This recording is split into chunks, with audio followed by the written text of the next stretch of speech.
Hi, this is Scott Garibay, and today we're going to talk about Dungeons & Dragons 5th Edition and how to add a What We Do in the Shadows homage within your Dungeons & Dragons 5th Edition campaign.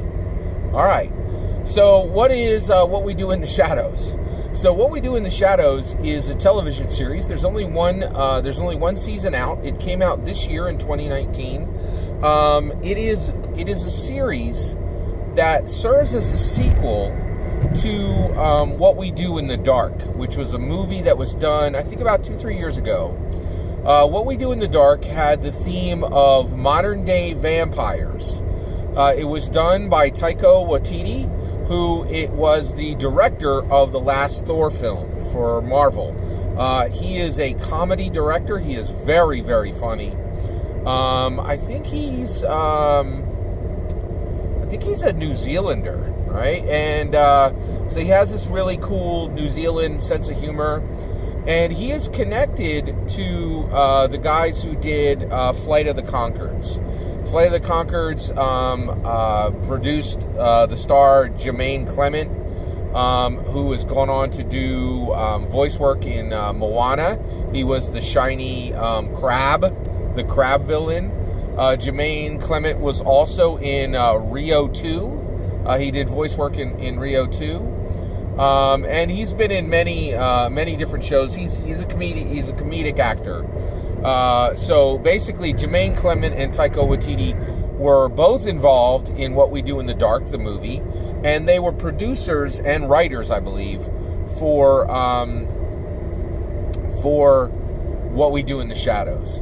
So specifically what I'm going to talk about today is What We Do in the Shadows and doing a homage within your Dungeons & Dragons 5th Edition game for What We Do in the Shadows.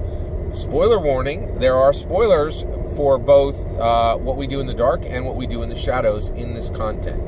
All right, so What We Do in the Shadows is a comedy series about three vampires who live in Staten Island. And it's about their modern day life. And so it really is Interview with a Vampire meets The Office. And it is hysterically funny. Very dry humor, a lot of improv. It's just hysterically funny. This show is my absolute jam. I would say this is as far as live action, this is absolutely my most favorite series of the year, second to Stranger Things Season 4. It's absolutely fantastic. I cannot recommend it enough. Definitely check it out. Now, I'm going to go tell you how to do an homage to What We Do in the Shadows for within your Dungeons & Dragons 5th Edition. If you've seen the show, this will make a lot of sense and it should fit very naturally. If you have not seen the show, you can add this homage right into your game and it should work just fine. So let's talk about it. All right.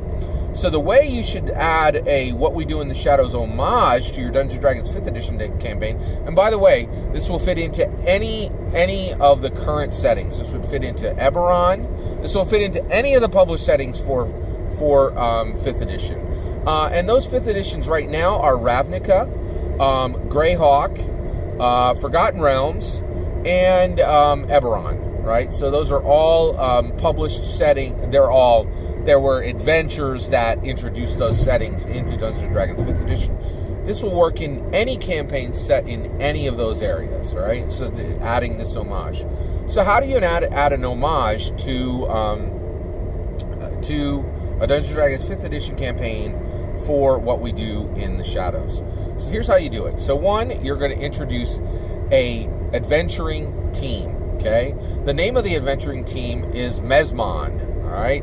Now, Mesmon is comprised of 3 elf vampires and 1 human. Okay. And they are an adventuring group exactly like your adventuring group of PCs. So they're not evil. They're not actually good. They're quite neutral. Excuse me. So they're quite good. They're neutral, right? And essentially, as far as where they are in the hierarchy of your world, they should be an adventuring group just like your group of PCs. So like your PCs, like if they pass up an opportunity to save a village, you can have later your PCs meet up with Mesmon, and Mesmon can tell them the story of how they finished the job that your PC group passed up, right? Or even if your PC group failed at a specific heroing duty, you can have Mesmon come in and give the tale at a tavern of how they actually completed that. Excuse me. All right, so basically, this group, this should be Mesmon, the adventuring group, should be the Gary to your player character's Ash. Right, that's a Pokemon reference right there. And so that's kind of the tone you want to set. All right, so let's talk about Mesmon. So one, Mesmon, this adventuring group, is a classic adventuring group. So that means it's the core four, right? So you have a fighter, you have a cleric, you have a rogue, and you have a wizard. All right, now, three of them are elf vampires, right? So you have an elf vampire fighter, you have an elf vampire rogue, you have an elf vampire wizard, and then, this is the important part, this is a very important part, the cleric is a human cleric who is not a vampire, okay? All right, and I'm going to give you different aspects that you can kind of map on to each one of these characters, right? Now, going forward, I'm going to say fighter, wizard, rogue, and just remember, whenever I say any of those classes, they're all elf vampires, okay? And every time I talk about the cleric, I will say human cleric. All right.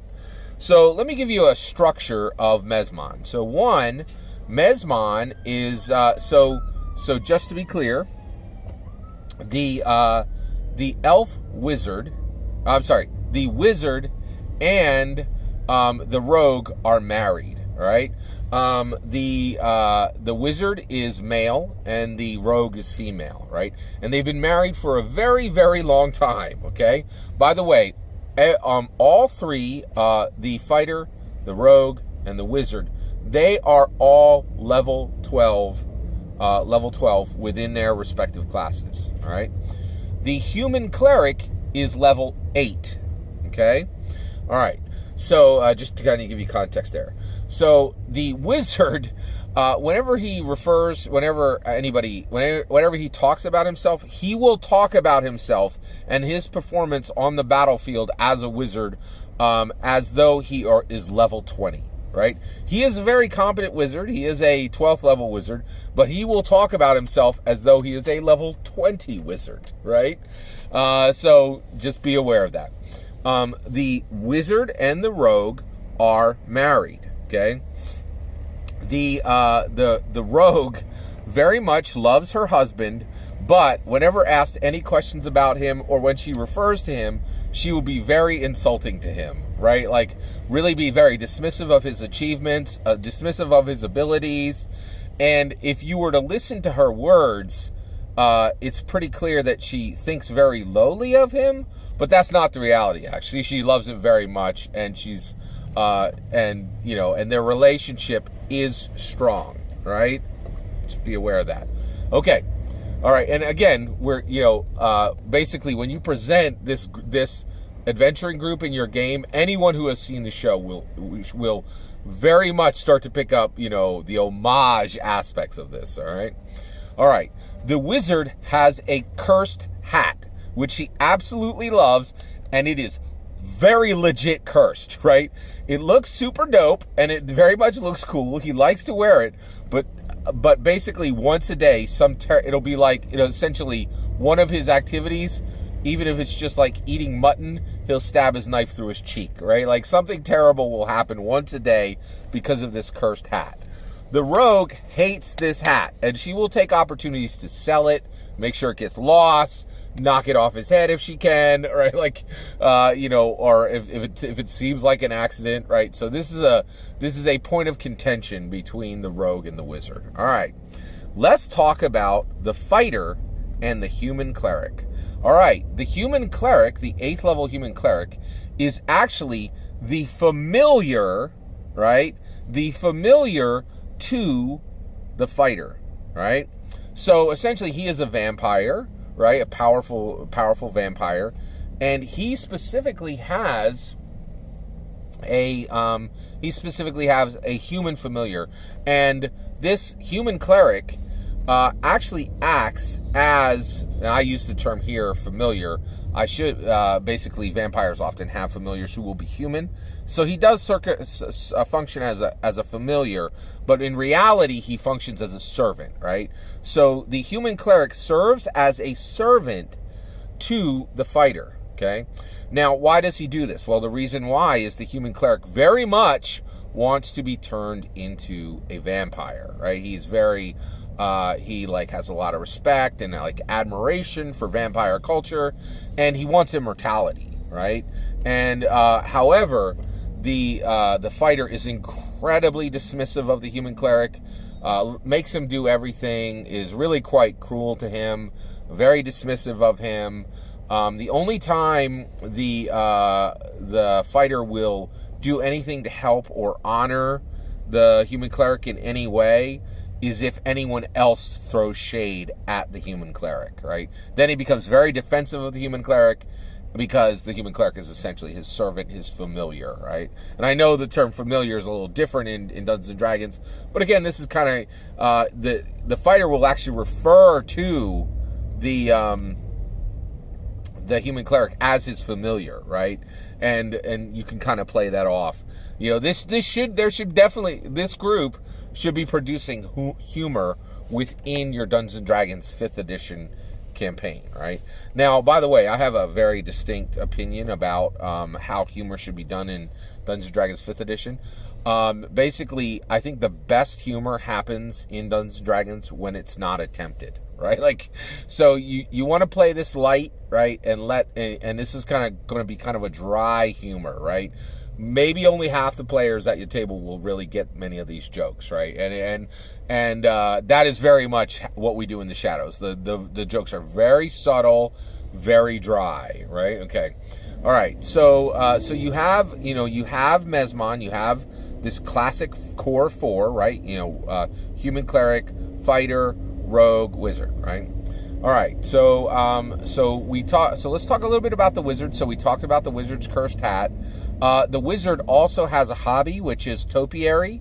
So anytime he comes across any kind of bushes or anything like that, he may actually he'll use magical spells to create topiary, right? So that's basically one thing that he enjoys. The rogue, right? The rogue, one of the things you want to do with the rogue is very, the rogue, she's the only female in the group, right? And she's a powerful rogue, 12th level, right? So she's super competent at what she does. And she specifically has the goal of uplifting women that she comes across, right? So a perfect example of this, and the perfect way to use the rogue, is that essentially this group of adventuring group, right, Mesmon, they will essentially they'll most of the time you'll probably they will encounter your PC group in taverns. If your group visits any kind of castles or baronies or manses, they're likely to be there, right? The other thing that you can do is, if your PCs really get jammed up and get caught in a jam, since these are 12th level elf vampires, right, and you have every single one of the core 4 classes, you can have Mesmon rescue your PCs from a situation they're in, and just say, oh, we were here for the same reason you were. We were following up with trying to get XYZ piece of treasure, or your employer who hired you to do this quest, or whoever quested you thought you might fail, so they sent us, and they were right. So your PC should be annoyed that they're being rescued, right? But one of the things that I think is a really good way to deal with the rogue is she actually feels it's very uplifting to gift vampirism to females, because it makes them strong and durable and resilient and adaptive. Of course, it does come with the, you can never be in the sun again, that kind of thing. And so one of the things is if you establish a serving a serving girl in one, or a serving woman in one of the taverns, you can have the rogue turn her, right? So actually start the turn, actually have, drink blood from that serving woman, and then at that point, that serving woman will begin to actually turn into a vampire, of course, right? And this can definitely be played for humor, right? Because one of the things is the rogue is really dismissive of. She doesn't really take a lot of responsibility for this. She'll just do it, right? And not explain to the person she's turning that they're turning into a vampire, right? And so your player characters might understand that's exactly. They might recognize the symptoms of, oh my gosh, the rogue turned this serving woman, right? So that's a story hook where they can get involved there, right? All right. Also, okay, the rogue has she's a vampire. Now, all these vampires, they are all between the ages of 700 and 1100 years old, right? So they're all crazy old vampires. They've been around for a long, long time, right? Now, why are they only 12th level? Because they're incredibly lazy, right? Like, they're not really driven. They just kind of float around, right? And so just be aware of that. All right. Now, the rogue and the wizard are married. However, they have something.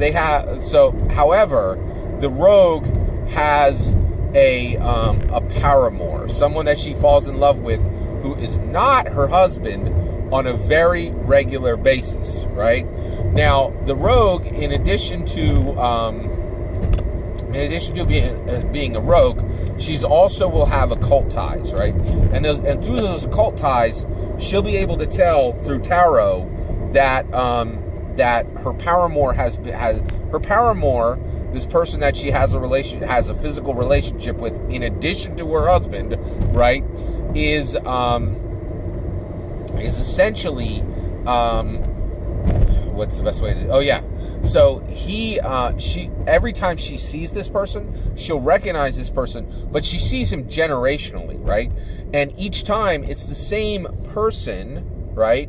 But it's the same paramour that she's fallen in love with before, but he's died because he's a normal person, and he just keeps getting resurrected into a new person. But each time she will sense him, and she will be able to tell who he is. And as soon as she comes across this paramour of hers, this almost eternal recurring paramour, she will then immediately begin try to engage in a relationship with that paramour. Her husband is fully aware of this problem, and what he does is secretly he will he'll wait until she acts on this this eternal paramour situation, until she has acted on that eternal paramour situation, and then he will kill that person, right?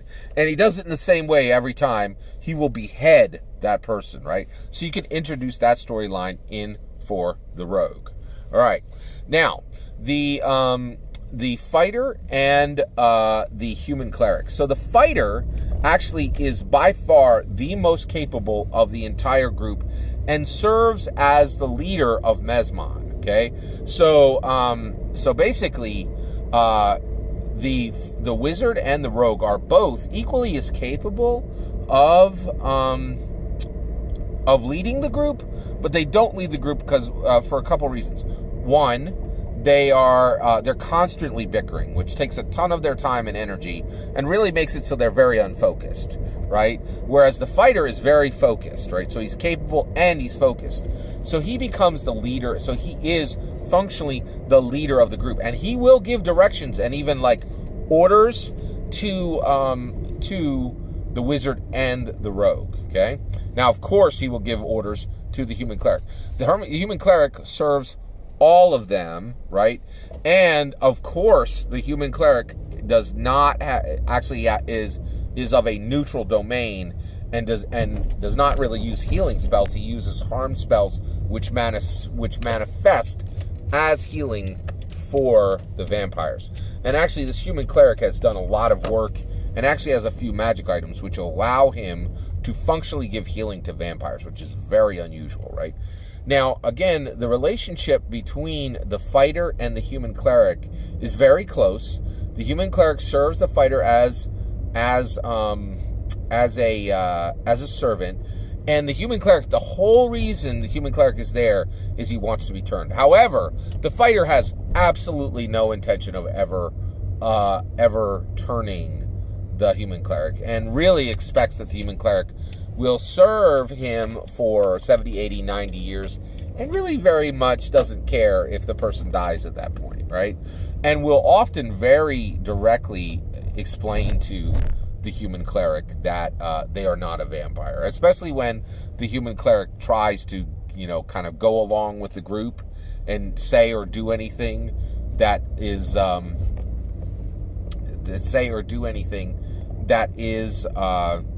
like what the vampires do. So that is a What We Do in the Shadows homage placed into your Dungeons & Dragons 5th edition campaign.